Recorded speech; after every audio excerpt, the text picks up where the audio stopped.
ప్రపంచ తెలుగు మహాసభలు తెలుగువారి ఆత్మీయతా మధురిమలను, తెలుగువారి సాంస్కృతిక జిజ్ఞాసను, తెలుగువారి గౌరవ ప్రతిష్టలను ప్రత్యేకించి సాటి చెబుతూ ప్రపంచంలోని తెలుగుతనాన్నంతా ఒకే గొడుగు కిందకు చేర్చి శివలోగ్న మనోహరంగా తెలుగు మహాసభలను తీర్చిదిద్దిన తెలుగు సారథుల కృషి అపూర్వం, అపురూపం. ఆయన ఒక మహాప్రభంజనం. అందుకు నిదర్శనం 7 కోట్ల ఆంధ్రుల ఏకైక నిర్ణయం. గలగలా ప్రవహించే గోదావరిని ప్రశ్నించినా, బిరబిరా పరుగులిడే కృష్ణమ్మను కదిలించినా, ఉత్తుంగ తరంగ తుంగభద్రమ్మను మెదిలించినా చెప్పే జవాబు ఒక్కటే ఒక్కటే ఒక్కటే. అదే ఆంధ్రదేశపు కథానాయకుడు ఎన్టీఆర్, ఎన్టీఆర్, ఎన్టీఆర్. 3.5 దశాబ్దాల పాటు తెలుగు చలనచిత్ర సీమను ఏకఛత్రాధిపత్యంగా పరిపాలించి పుష్కర కాలంగా తెలుగునాట రాజకీయ రంగాన్ని శాసిస్తున్న ఆనందరాముడు, అశేష ఆంధ్ర జనావళికి ఆరాధ్య నటుడు, కోట్లాది ప్రజల అభిమాన నాయకుడు శ్రీ నందమూరి తారక రామారావు గారు. తెలుగదేలయన్న దేశంబు తెలుగు, తెలుగదేలయన్న దేశంబు తెలుగు, ఏను తెలుగు వల్లభుండ తెలుగొకండ, ఎల్ల నృపులు గొలువ ఎరుగవే బాసాడి దేశ భాషలందు తెలుగు లెస్స. అటువంటి మధురమైన భాషకు వారసులం మనం. తెలుగుదనం ఒక్కసారి వికసించిందా, పరిమళంతో పరిఢవిల్లుతుందా, తెలుగుదనం మూర్తిమంతంగా వెలిగిపోతుందా అన్నట్టుగా ఈ సభా వికాస విధానానికి, ఈ తెలుగుతనానికి వన్నె తెచ్చిన నా వారికి, ఆత్మీయులకు, నా ఆడబిడ్డలకు, అన్నదమ్ములందరికీ, సమాఖ్య అధ్యక్షుడు దత్ గారికి, మాజీ గవర్నర్ గారు, పెద్దలు పూజ్యులు విజ్ఞానధనులు బెజవాడ గోపాలరెడ్డి గారు, మిత్రులు జీవీఎస్ రాజు గారు, తెలుగుదనంలో ముసలితనం మూర్తి వహించిన విజ్ఞులు విశ్వేశ్వరరావు గారు, ఈ వేదిక మీద అలంకరించిన పెద్దలు, విజ్ఞాన శ్రేష్ఠులు, తెలుగుదనానికి వారసులు అందరకు నా అభినందనం, శుభాభివందనం.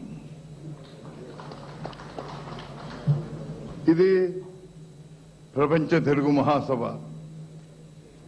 దీని ఉద్దేశం, దీని విధానం ఇది మనం తెలుసుకోగలిగితే తెలుగుతనం ఏ విధంగా ప్రపంచంలో విస్తరిస్తున్నది, ఏ విధంగా గతాన్ని గుర్తు చేస్తూ భవిష్యత్తుకు రాతబాట వేస్తున్నది, ఏ విధంగా ప్రపంచంలో విజ్ఞాన ఖండుగా, వ్యాపార శ్రేష్ఠులుగా ఎంతమంది తెలుగువారు ఈనాడు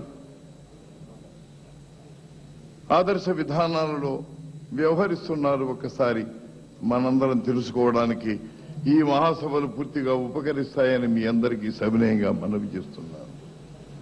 ఈనాడు తెలుసుకోగలిగాం, ఇంతమంది మావారు, మా తెలుగువారు ఉన్నారని, ఇన్ని దేశాలలో నిష్ణాతులుగా వెలుగుతున్నారని, వారందరూ కూడా తెలుగుదేశ స్ఫూర్తికి, తెలుగుదేశం విజయానికి, తెలుగుదేశం వికాసానికి ఎంత ఉత్కృష్టమైన విధానంలో వారు వ్యవహరిస్తున్నారో తెలుసుకోవడానికి ఇది పరమోత్తమైన విధానంగా నేను దీనిని తీసుకుంటున్నానని మీకు సవినయంగా మనవి చేస్తున్నాను. ఈ రోజున కృషి చేశారు ఇక్కడ వారందరూ, మన తెలుగు వారిని ఇక్కడ రప్పించడానికి కృషి చేశారు కనుకనే మేము తెలుసుకోగలిగాం ఇంతమంది మావారు ఉన్నారని. మావారు ఉండడమే కాదు, మీ వారంగా ఏ విధంగా మీ తెలుగుతనానికి సహాయపడం. మేము మీ గడ్డ మీద ఉన్నాం, మన గడ్డకు వారసులుగా, సాంకేతిక సృష్టులుగా, విజ్ఞాన విశిష్టలుగా మీరందరూ కూడా ఇతర దేశాలకు వెళ్లారు. మీ వల్ల తెలుగు జాతి గౌరవించబడ్డది. ఎక్కడికి వెళ్లినా, ఏ దేశానికి వెళ్లినా తెలుగువారనే భేదం భావం ఏమీ లేకుండా మా వారిని మీరు అనిపించుకుంటున్నారు. అది మీ యొక్క విశిష్ట సాంప్రదాయ సంసేవన విధానం. దానికి మరొకసారి తల వంచి మీ అందరికీ నమస్కారం చేస్తున్నాను. మన జాతీయతను ఈ విధంగా ప్రపంచానికి చాటుతున్నందుకు, కులమత వర్ణ వర్గ విభేదం లేని జాతి మనది. మరి ఆదిశంకరుడు ఏమన్నారో ఒక్కసారి తెలుసుకోగలిగితే మనకే తెలుస్తుంది.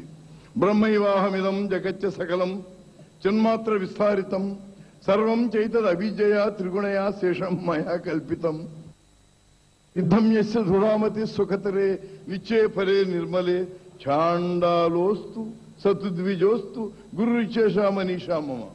ఛాండాలుడైనా సరే సద్బ్రాహ్మణుడైనా సరే ఎవరికి వివేకం ఉంటుందో, ఎవరికి ఆలోచన ఉంటుందో, ఎవరికి ఆ గొప్పదనం ఉంటుందో, ఆ ఉత్కృష్టమైన భావం ఉంటుందో అతన్ని నేను గురువుగా నమస్కరిస్తున్నానన్నాడు ఆది శంకరాచార్యుడు.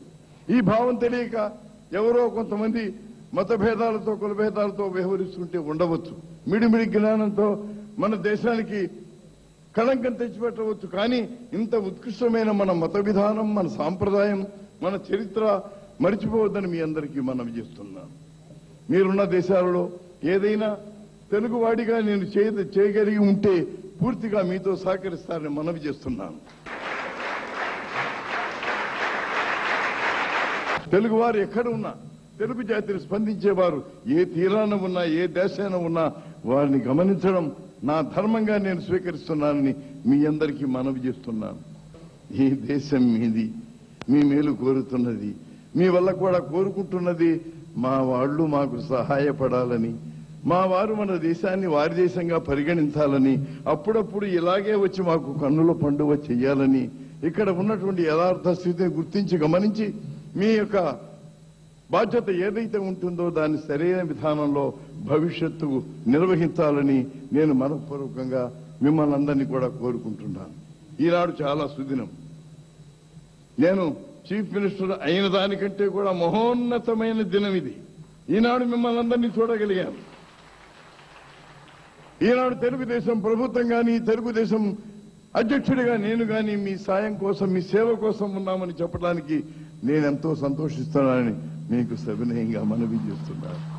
ఎంతో ఉల్లాసంతో ఏదో మా వ్యాపారం మేము చేసుకుంటున్నామని కాకుండా తెలుగు వారిని అందరినీ ఒక చోట సంఘటితపరిచి మన వారు ఎవరున్నారు ఒకరినొకరు ఆలోచనలతో పలకరించుకునే విధానంలో ఈ సభలు ఏర్పాటు చేసినటువంటి రాజ్ఞులందరికీ కూడా నా హృదయపూర్వకమైనటువంటి అభినందనలు తెలియజేస్తూ ఈనాడంతో ఉత్సాహంతో, ఉద్వేగంతో, ఉల్లాసంతో వచ్చిన నా వారికి, నా తెలుగు వారికి, నా ఆత్మీయులకు నా అభినందన తెలియజేస్తూ స్వాగతం చెబుతూ మరొక్కసారి